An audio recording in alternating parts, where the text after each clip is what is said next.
তুমি কি জানো, আল্লাহ যখন কোনো নারীকে ভালোবাসেন তখন তিনি তার জীবন সহজ করে দেন না, বরং এমন 5টি কষ্ট দেন যা দেখে মানুষ ভাবে সে অভিশাপগ্রস্ত। কিন্তু সত্যি হলো, এগুলোই সেই নারীর জন্য আল্লাহর ভালোবাসার নিদর্শন।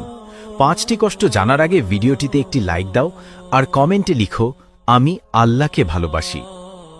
প্রথম কষ্ট, আল্লাহ তাকে এমন মানুষের ভালোবাসা থেকে দূরে রাখেন যারা তার জন্য ক্ষতির কারণ, যেন সে খারাপ সম্পর্ক থেকে রক্ষা পায়।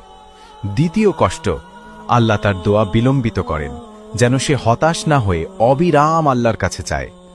তৃতীয় কষ্ট, আল্লাহ তার কাছ থেকে কিছু প্রিয় জিনিস কেড়ে নেন যেন সে শুধু আল্লাহর ওপর ভরসা করতে শেখে।